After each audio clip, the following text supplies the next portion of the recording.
Hey, I hope y'all had a good weekend. Sorry about your soccer team, Kyle. Well, our soccer team. But it's Monday. Got all kinds of good things to talk about this week. Next gen tech schools. Liza Borches giving prices, aging inventory advice, and a Swiss ban on EV driving. We're gonna get to the bottom of that one. We'll get to the bottom of that before this episode's over. We'll ruin your LinkedIn post day by the end of the episode. Welcome. Yeah. Well, hopefully we preempt it so that by the time you see it, don't mess up. It'll be a non-issue. Did you see this morning that people can schedule LinkedIn posts? Wow. It was supposed to. I saw that was a feature last week, but I didn't have it. Do you have it? I have it. I have it now. Oh, man, maybe I need to update or something. I do not have it. Well, maybe I do have it. I just haven't. But companies can't, which is really backwards. It's the same thing with LinkedIn. It's the same thing with audio events. Audio events. We're out here trying to serve some people. Actually, more people than a lot of personal profiles with some audio events, LinkedIn, and we can't do it, but we're trying really hard. Help us, help you. Twitter Spaces is doing the thing right now. Like, I don't want to move. Don't make us move it to Twitter Spaces. Don't make us. We want to have it on LinkedIn. If you're watching. To be fair, Twitter Spaces doesn't have like rooms or anything like that either. It's all based off of people. So, well, so our Automotive State of the Union Twitter account couldn't do it? I don't think so. I don't know. Yeah. This world wasn't made for us, Kyle. Twitter wasn't made for us. I can tell you that. Which is why we're hosting our own event on December 20th in person in Nashville. You're an extravaganza. Look, I know we've been talking about it, but in Nashville on December 20th, it's a Tuesday, Christmas week. We're having a live Tonight Show style extravaganza. We're going to be in suits. There's going to be a live band. We're doing full all out. Our producer produces like the Emmys and New York Fashion Week for E! Network. So we're giving the whole thing. We're going to have live guests. He's literally at the People's Choice Awards right now, y'all. Oh, that's right. He's producing the People's Choice Awards. So come on. We're going to have some fun. It's going to be crazy. Yeah, we are. So go to asodu.com. It's right below the top of the page. Click on that. It'll link you up to the LinkedIn event, Facebook event, and all that stuff. We want you to be there. If you can in person, maybe you can get there in person. We have limited seating for the live studio audience, but you definitely can get there for the live stream. And whether you're working in the service lane, have it on a second screen, or you can focus on it for a while, we hope that you can join us for a good time of looking back on this year and looking ahead to next year with some of the people that you know and love, and get to see them in a little more candid environment. And got a couple surprises and giveaways. And there's a PS5 sitting in my office right now that we will be giving away. So make sure that you join and sign up for the LinkedIn event. Season of giving, even over here. It's a season of giving. God, that's so good. That's so good. I got a few things to talk about today, a few stories and a few wrap-ups. But this first one is about this next generation of auto techs. We haven't talked about this in a while, but we've talked about EVs quite a bit. That the landscape is changing, and a new $22.3 million automotive tech school in a northern LA suburb is now open. It's Pierce College, thanks to a $3.5 billion California bond measure that was actually passed back in 2008 to invest in facilities that better prepare students for job. That's not just in automotive, that's across the board. And $22.3 million of it ended up in an automotive tech school, which is so needed. And so, like, basically some of the things from the Automotive News article that, new requirements for being an auto tech rapidly changing, obviously now require computers and technology and programming even. Alex Villalta, associate professor of automotive service tech and a graduate of the Pierce program, says the students are coming in now with laptops instead of toolboxes. It's pretty cool.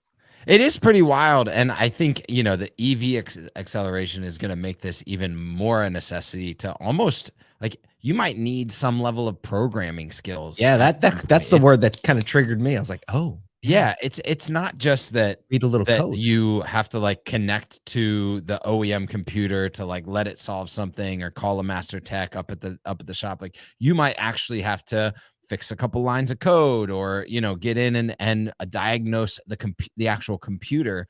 I think it'd be really funny if like every tech bay had like the tech, the programming technician over here and then like the lube technician over here. And like, they're both working on the same car. Like in a spy movie where you have the guy in the chair, right? Yeah. The guy in the chair is like, I don't know. He's got glasses on. He Think pushes them about up in that. the Like middle. you just like as the car pulls in, it just gets plugged in. Some guy in another room is diagnosing the car, seeing what's happened, looked over the past, uploading some stuff. You know, like I'm picturing schematics in an augmented reality glasses being overlaid. This is going to be good. We should make a visual representation of what we're talking about right now. Yes, exactly. But I would start. It's actually not that far off. No, it's not that far off.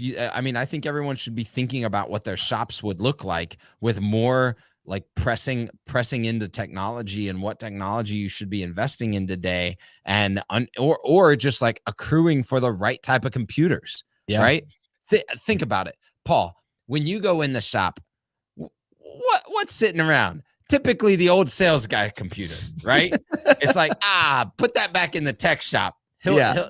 We'll be good with that one back there, you know. Right, it's still on dial-up somehow. Right, it should. It should be the newest stuff. It should be the newest. Now. It should be newest, absolutely. Most portable, most powerful. This is a great part of the story. Northridge Toyota, who's in the area in California, they hire Pierce graduates. Says shop manager Edward Lujan, who's in charge of everything from recruiting service techs to ensuring that they pass their certifications. He's been in the service industry for 35 years, all of them with Toyota and Lexus. And he notes the vehicles he started working with had 6 computers. Wow. And the new ones have like 50. So it's a big deal. And it's cool to see the California New Car Dealer Association giving scholarship money out in pretty big amounts. I mean, they awarded almost $500,000 over the last 5 years to over 300 California students to help cover training costs. I think this is definitely something that dealers we see all across the country. It in spurts, right? Like engaged in training the next level of technician, but the opportunity for that, especially with the shortage, those who seem to lean in on these recruitment programs and training, recruitment, scholarships, all of that. I think those are going to be the ones that win, especially when it's tough to find technicians. It's going to be even tougher to find technology-driven technicians moving into EV spaces, like getting in at the ground level in high school and college, or trade school type stuff. Absolutely necessary for car dealers, especially like mid to large size groups. No brainer. I wonder if there's like this. I mean, there's a brand thing, right? On turning wrenches, right? It's a dirty job. It's like, hey, well, there's not going to be any more oil, right? Like a lot of the dirty jobs in auto tech are going to be transitioning out, or at least reducing, and kind of like a level of being able to like work on a car. It feels a little more fast and furious to me, right? Like the computer dude's like, oh, let me like program the ECM and make the thing happen. So we'll see. I mean, there's probably a group of people that never considered it that will consider it now. And I guess time will tell. It's one of the dealers is doing a really great job of it. We had a little bit of a front row seat for is Carter Myers Automotive. And, with their technician training, awarding scholarships, bringing people into their service bays. And speaking of Carter Myers Automotive. Stop. Segue. Time. Really good. Yep. So, Yep. So on Fridays, every Friday, we have a room on Clubhouse called All Things Used Cars, concepted and hosted by the one and only David Long. Has a topic on used cars that's, we kind of branch around. Last week, it was specifically on how we're going to deal with and price aged inventory. And Liza Borches from Carter Myers Automotive, she shared some of her tips. I thought maybe like getting a little practical on a Monday might be helpful. With an issue that everybody's dealing with. Well, the reality is that going into the end of the year, especially when people are consistently writing down cars to, get out of the year in a good financial state and be ahead of their inventory, thinking about this and thinking about it throughout the month of December on what you're going to do with aged inventory is a real key. I think that for me, and we'll go through kind of her practical stuff. But yes, you need to deal with the age inventory. More dealers are coming up on age inventory. Honestly, it's kind of interesting because aged inventory just wasn't even as much of an issue. So many dealers were okay with aging inventory because it was appreciating. And so it's not like we have it does make a difference, doesn't it? Right? I don't know if I hold it, it might be worth next month. Exactly. Like, it's not like we haven't had it. It's just that now we have to do something about it because it is depreciating again. We're seeing depreciation in like 20% ranges again, which is similar to what it was pre inventory shortage. So, but the biggest reality that I don't think was mentioned in Liza's talk, but that was mentioned in the room and that I'm constantly on, is that all of your money, all of your turn, all of your intention is made in the buy and recon process. And so, you know, if you're a dealer out there and you're thinking, what do I do with my aged inventory? Is you go back and train used car managers and service managers on what they missed 60 days ago, not what they're missing today in their aged inventory, because like Tommy Gibbs always says, a car doesn't age on day 60, it ages on day 1. So that's a great way. That's what I have. That's what I have to lean into. So, well, I mean, it's like go into Liza's stuff though. It's less of a mitigation strategy, right? Like how to get rid of aged inventory when you have it is mitigation. Yes, right. Exactly. It's not prevention. So Liza gives her points on like how her and her team approach aged inventory. There's 5 points here. We'll go through them quickly. The first, expect inventory diversity. That means every store, every team, and every market is going to require a nuanced strategy, right? No matter the nuances, there's still some fundamentals. So she's like, no two situations are the same. So like, let's understand that even if you're the same group with stores in different markets, like her group does exist. So she says the right end user exists for every car. So moving inventory between the group stores or out of your network could be vital to selling the aged inventory while retaining more value. We've seen a lot of dealers do this just by pooling inventory on their website, right? Yep. It's just available, but sometimes moving it around physically could make a difference as well, especially if you have a team that is really engaged with like doing their videos in the morning or letting their customers know what vehicles they have on their lot when they do their lot walks. That could really make a big difference. I like this one, repricing with wisdom. You would take someone like Liza to use the word wisdom when it comes. Yeah. It's so good. Yeah. She says, before changing the price, call every relevant lead to gauge interest. You may be able to sell it with a smaller price drop. Yep. I like that. Yeah, that's a big, you know, Jason Rice, owner of Lot Pop, is a big, he's like, the majority of your car sales are right there in your leads. You're just not paying attention to them. You're using price over the people to kind of move vehicles, and the opportunity is a lot of times in your people. So yeah. This next one is like a little quip that they use, and it sounds like this: you were right. We've adjusted the price and wanted to give you dibs or first crack at it. Yep. I like it. The customer didn't buy it, and you go back to somebody. You know what, Mr. and Mrs. Customer, you were right. Price was too high. We went, looked at it, readjusted it. Since you were looking at it, we want to give you first crack at it with the adjusted price, which is pretty cool. You know, the final point, and we talk about this. Dale Pollock talked about this when he was on the other week. Buying and selling on a 30-day supply within the same market will just be greater control. You know, and this goes back right to your point at the beginning, Kyle. Yep. Buying it right and knowing what your plan is over the next to flip it in and out within 30 days is always what's going to insulate you against a 12 turns a year inventory, especially right now, is extremely important. So knowing that you're on that 30-day supply, making that turn happen quickly, you know, making your money in the buy, having a quality exit strategy, and then ensuring that your recon process is tight so that you don't have aged inventory on day 5, still waiting to hit the market, is absolutely crucial, especially going into the year. Like, every single car should be fully merchandised by about the 18th of this month.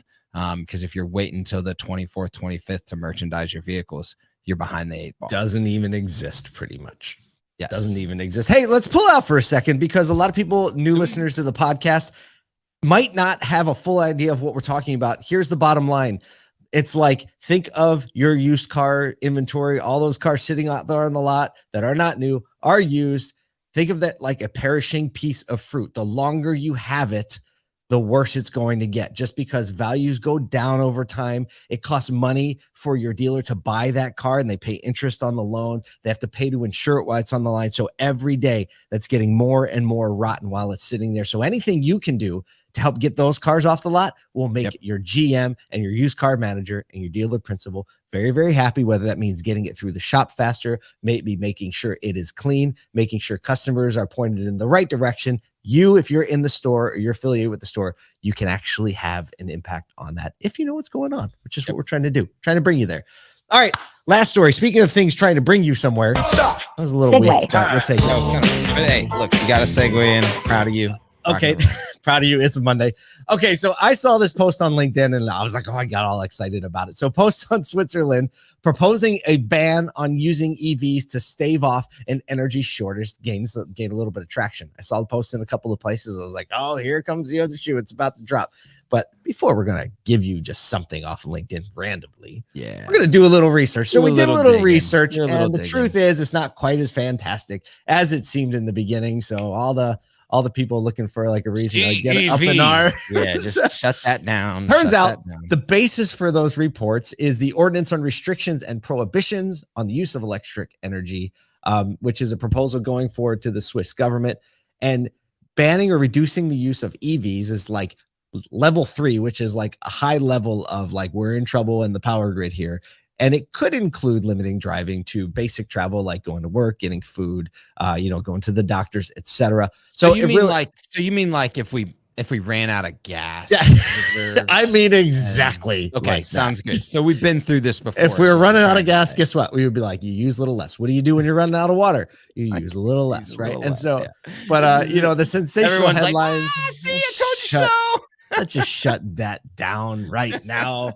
Yeah, we have enough of that in the world. It's a big deal. I would say don't get too fantastic about it. Understand that it's just like a move. It's a concept that customers and politicians and local government, everybody is gonna just have to deal with. How do we operate in this type of ecosystem, right? Yes. Like it's just a new thing. It's a new iteration on the same thing. So just don't.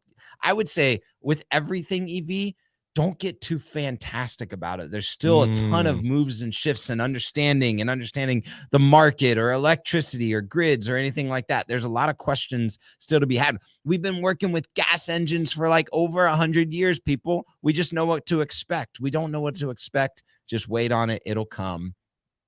It's okay, everyone. It's okay. I think that's the way you should walk away. It's okay. We can do things today that influence, though, the positive motion of our businesses and our communities. Let's focus on those things as we get into this week.